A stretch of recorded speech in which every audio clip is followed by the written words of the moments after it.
Hey everybody, before I get started, I just want to mention a couple of ways that you can engage with me on a more personal level. I have a few avenues set up and I keep focusing on one, and I figured, why don't I make a short little video talking about all of them real quick before we get into these episodes. So first thing, Patreon. There's a link in the episode description and every episode description to the Patreon, as well as a video on the feed called Major Announcement that has all the details of what each tier offers and how much they cost. I implore you to check that out. I offer a lot of cool shit for my patrons.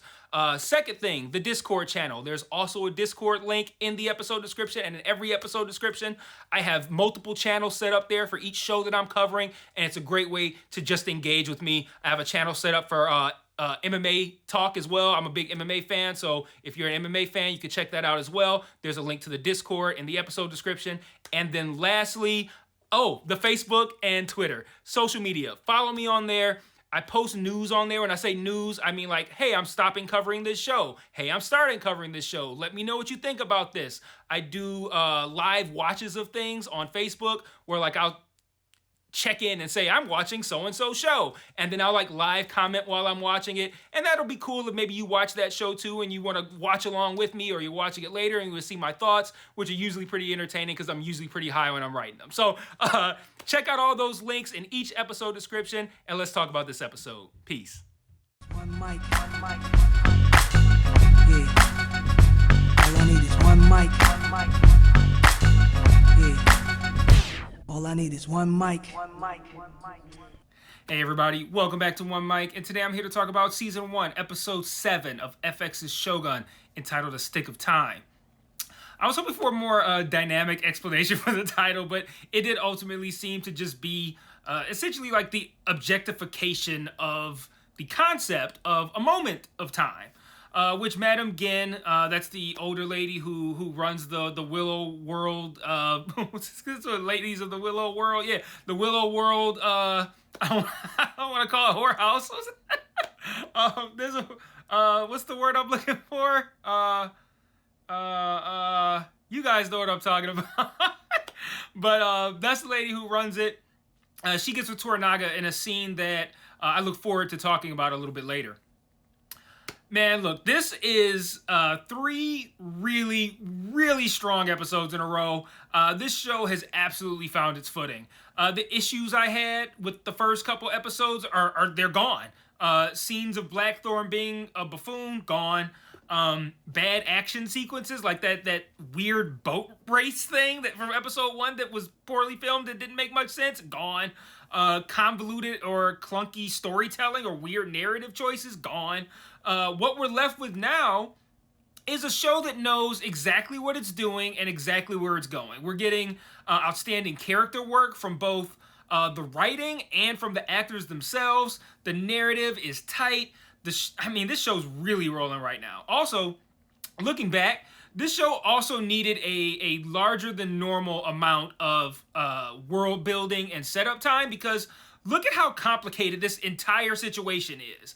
Like, we needed all of those first, 3-4 episodes just for the show. I think that not even for the show, for us as the audience to find our footing with, the names of everybody, the relationships, which I'm sure some of you are probably still struggling with right now in episode 7 because you don't pause it and look up names and shit like I do because you're not recording videos to talk about it. I don't want to be out here like, yo, my man said. I want to try to know the names of these main characters, and also to help you guys so that you can know the names. That's why I explain the relationships and all that, so you don't have to. But we also needed to establish the situation among these people at this time, as well as to get adjusted to their cultural norms. I joked in an earlier video about how quick they are to kill themselves, but it's important to understand how they think and how they look at death. There's a scene with Buntaro, Toranaga, and Mariko that happens in this episode that I'm gonna talk about a little bit later. But at the end of that scene, I found it to be of note that Buntaro did not suggest or propose the idea of killing himself. I don't know if I was meant to note that or not, but if I was, I wouldn't have thought to note it if they hadn't done such a good job of establishing how these characters view death during this time period. There was a time when, I'm making it like I'm talking about 30 years ago. There was a time when, as in maybe 3 weeks ago, where it could be said that Tokyo Vice was the better of the two Japan-focused shows on TV, I don't think that's the case anymore. Tokyo Vice is still outstanding, and I'm sure this finale that I think is coming out tomorrow is going to be great. But Shogun is now performing like the show that people pretended it was in the first 3 episodes. So let's get to talking about this episode. This episode opens with a great flashback to Toranaga's first victory at the age of 12. The defeated general is to kill himself at Toranaga's feet, but he wants Toranaga to second him, which this apparently means that after the dude stabs himself and drags a knife across his stomach, spilling his guts onto the floor, Toranaga is then meant to finish the job and decapitate him with his sword. We learn in a later scene that he needed 9 tries to finally get that head off, and it was a bloody mess. But also, we learned that his brother lied about how proficient Toranaga was in decapitating motherfuckers. So, I'm not sure how, but I feel like this is going to come back again later in some way. I don't know. It feels like it's meant to have more meaning than just a story that his brother exaggerated. I also really liked that guy's last words. He said something to the effect of, like, I hope we meet again in the afterlife, but hopefully I'm the one holding the sword, or something to that effect. Dope last words, man. It's crazy. Like, yeah, I want you to second me, but also I'm gonna threaten you before I die. After the opening theme, we finally meet Toranaga's half-brother. I'm just gonna say brother from now on, by the way. Nobutatsu. They do the kind of like, oh shit, they got bad blood and some beef's about to pop off, like fake out move that's happened in 8 million other things that we've seen. You know actually one place where I've seen that before? The very first episode of Game of Thrones, when Robert arrived at Winterfell. So yes, the similarities with Game of Thrones are going to keep coming as long as they keep putting them in the show. I'm going to keep pointing them out. Side note, I like the overuse of fog, not just in this scene, but on this show in general. It just really moves like the ominous slider all the way up to 10. I'm a big fan of fog. As long as it's used in a way where to add that ominous tone and not to like obscure my ability to see what the fuck's going on. I don't like, unless it's intentional, but like if it's just, like that one dragon scene from Game of Thrones in the sky, like, nah, don't do that. But Nobutatsu, he seems cool at first. Him and Toranaga make plans to have a night of dinner and drinking before they talk business the next day. But Toranaga gives up a shit ton of loot and a stick of time for his brother to get a week with Kiku as well. The math there was crazy, right? He said it was 300 for a night, which is what he paid because that was what Mariko negotiated with Madame Gen last week for Blackthorn. That was last week, right? Yeah. For Blackthorn. But now she wants 12,000 for a week with Nobutatsu. She just threw like a whole extra zero in there. What is it? 12? Was it 12,000? 21,000? Maybe it was 12. I'm pretty sure it was 12,000, but I remember thinking she threw an extra zero on. But either way, that math ain't math. It should be 2,100, not 12,000. And then he was only even, Mariko's like, you're only even able to get that price because I haggled the stick of time in there. So he's like, this is usury. And I'm like, you damn right it's usury after I looked up what usury means. I'm just kidding. Of course I knew what usury means. Get the fuck out of here.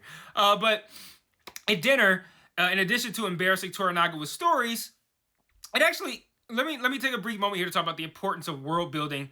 The world building that the show did early on. That moment worked because they established early in the season how shameful boasting and bragging is for them. So when we see that scene of Nobutatsu saying all the stuff that he's saying and everybody being quiet and Toranaga looking ashamed, all that makes sense.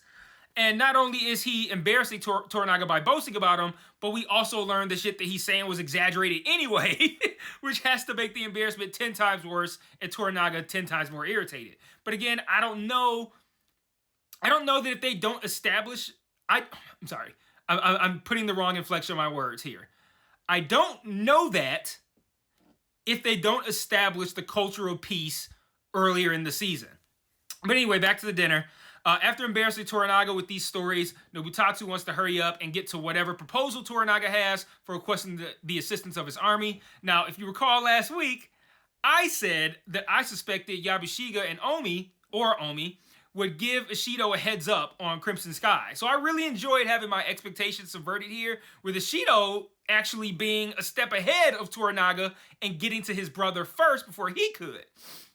Nobutatsu revealed that he has replaced the regent that Ishido killed at the end of the last episode, which was essentially Ishido's offer to him, to the brother. Like, deliver this, this letter to your brother and to his son.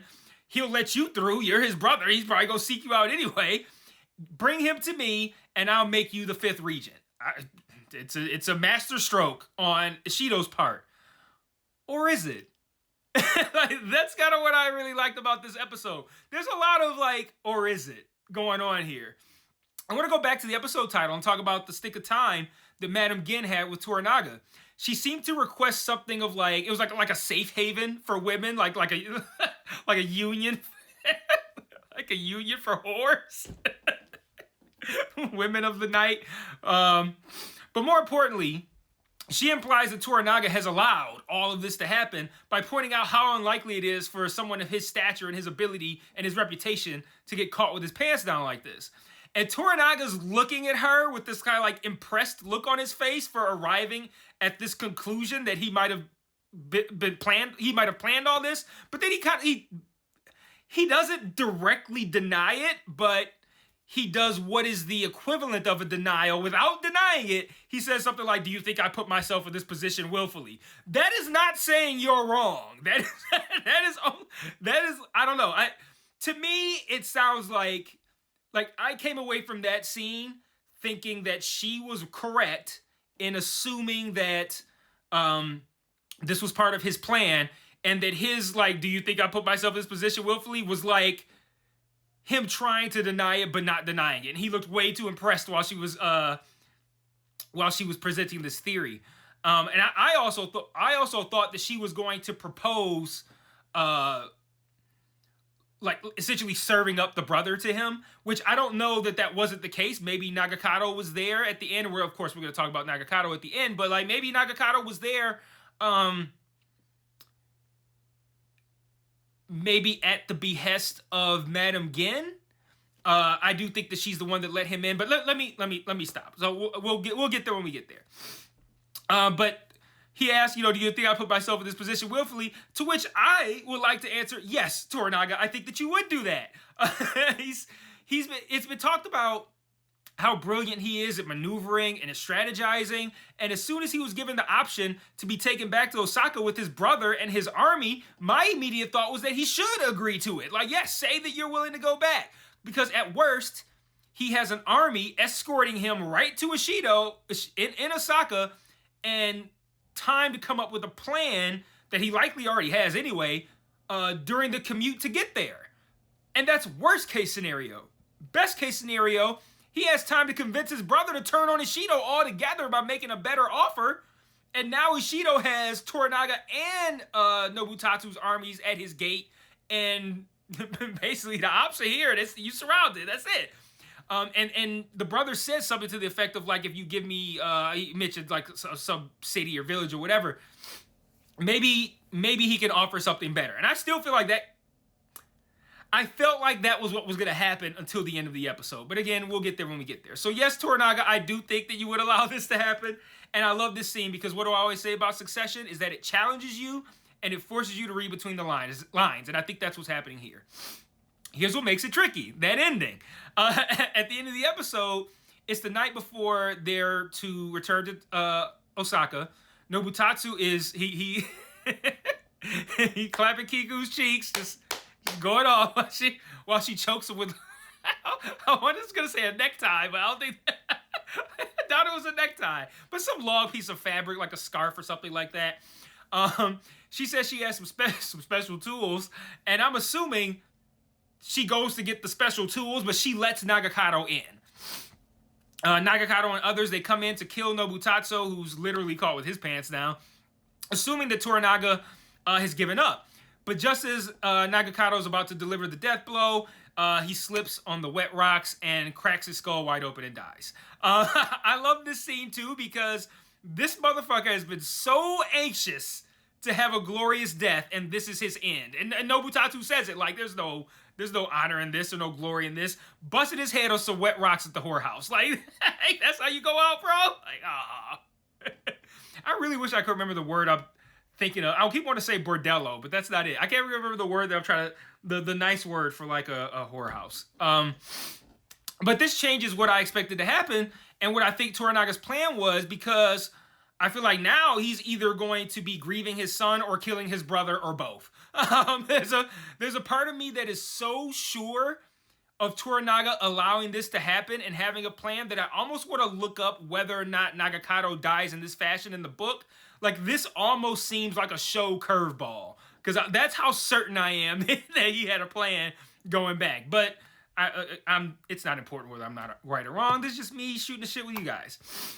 So this episode has several moments like this that really impressed me with how subtle it was, with information it was given.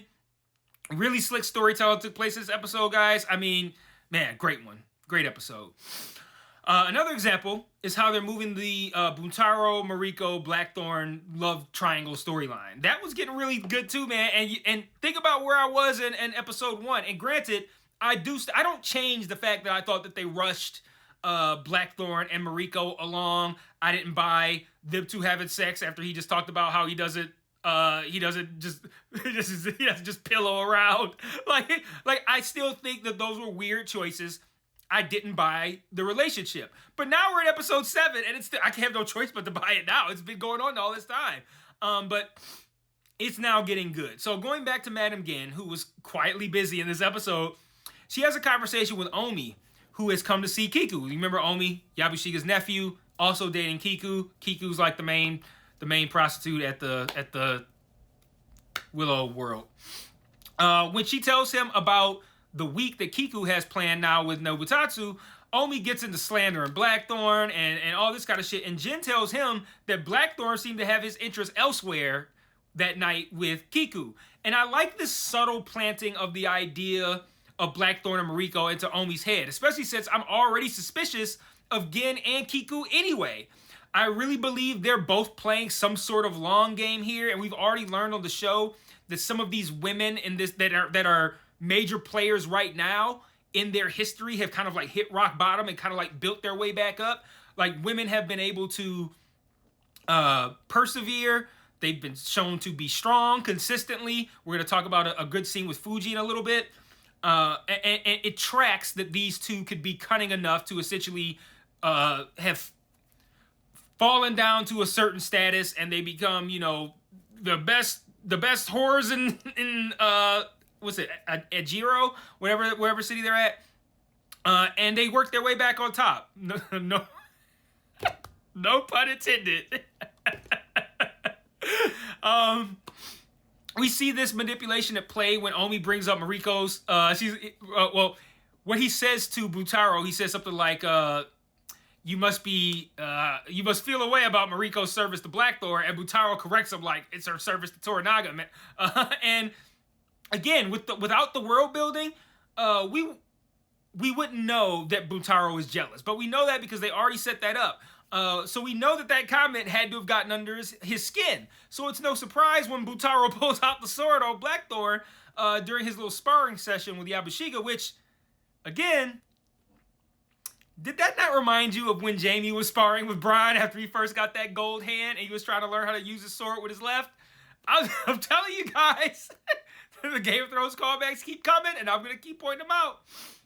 But, they weren't delivering fire-ass scenes from this plot line.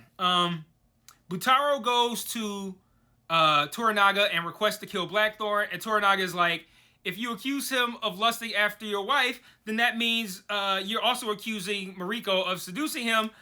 Is that what's happening here? Because if that's the case, you were to kill him, you got to kill her too. And for starters, that's like a wildly sexist thought to have. Like, yo, if he's into her, that must have been she was doing something. She must have been coming on to him, right? It just so happens that that's true. But he asked Mariko her opinion. And again, thanks to the work that they put in here, this moment hits even harder because when he's like, well, what do you think, Mariko, with her own death on the table, we know that Mariko wants to die. Like, this is her chance for an out. She could be like, yup, I'll throw a pussy at Blackthorn. I don't know what to tell you. And then she gets her wish and she's done. But she just says, yo, it's Buntaro's decision. I don't know what to tell you. And she just lets it go. And he backs off. He says he doesn't want to do that. And I don't know what the climax of this story is gonna look like, but I know it's gonna be absolutely bananas, and I can't wait for it. Like, it's getting, like I said, this love triangle thing is getting better and better. I also feel like Blackthorn should get credit for not having Butaro killed at this point. Like, if I'm Blackthorn, I'm going to Toranaga like, he's threatened my life too many times, kill him or I'm out. Or I'm not going to teach you people shit. Whatever. He just walked off like he did at the meeting at the end. He just stormed off. I'm just storming off. Like, yeah, I'm putting Butaro under the heat, under the fire after that, dog. Don't just put a sword to my neck and you know I'm your man's homie, dog. No, I'm playing the friend card. The last thing I want to talk about from this episode is the dynamic between Blackthorn, Toranaga, and Mariko. Blackthorn continues to ask about his role and getting his ship back, and Mariko continues to tell him to drop it, like just let it go. But just as I'm getting annoyed by this, he starts making great points about how he's being given all these awards and all these honors and all these titles and all this pussy, and he's like, but he's like, I don't have an actual like role on the team. Like what can I do? Like I'm trying to fight too. You're not giving me no jobs. And he wonders if these are just empty gestures. And I'm like, well, here he is, no longer a buffoon. But Mariko again implores him to drop it, and he does, sort of. I think this is a great place to close the video. I do have one more closing thought after this. I want to talk about this one Fuji scene, but I love this sequence, and I think it speaks wonderfully to how this show has had Mariko kind of like tinker with her translations. So Blackthorn relents. He's like, he doesn't push the topic of getting his ship back and what's my involvement going to be. He lets it go, and he says he's ready for whatever fate may bring. And then Mariko translate this, and as she has consistently, she translates it in a way that's a little bit more palatable for Toranaga's ears. She translates this as Blackthorn stands beside Toranaga no matter what fate brings. He ain't say that. He ain't say he stands behind Toranaga no matter what fate may bring. He just says, I'm ready for whatever fate may bring. What he said sounded like a threat. The translation sounds like subservience. And I thought that was really fucking cool. And it's consistent with Blackthorn's behavior when he storms off after Toranaga surrenders. Like he's sick of this shit, right? That shows a guy who's fed up, not one who intends on remaining loyal. So again, great work again by the show here. I'm not saying that Blackthorn is going to betray Toranaga, but I like the fact that Mariko's consistently been kind of just tweaking the translation, not changing anything significant. But that felt significant to me because when he said that, I didn't even make note of it. He just like, I'm ready for whatever fate may bring. I'm like, all right, cool. But when she said he stands loyal no matter what fate may bring, I'm like, wait a minute, he ain't say that. I'm like, rewound it and everything. And I'm like, that's kind of what he said sound like a threat. So like, I like that work that they put in, even when it wasn't working earlier in the season, that shit's paying off big time right now. So I want to close out with that one last thought. There's a great scene between Fuji and Nagakado where he tells her that he wishes he stood up to Ishido like her husband did, and that if he had, maybe her husband and her son would still be alive. And her reaction, it's like, if you blink, you miss it. It's so subtle, but it's great. Like, it's almost like she slurps up a whimper, like she was about to go, but like as soon as it started, she goes, nope. And she immediately throws up that eightfold fence and puts on a straight face and is like, we do what we can. I mean, great facial acting from that woman who plays Fuji, and just one of many, many great moments in this really strong episode. So these final three should be incredible. Let me know what you thought in the comments, and until next week, peace.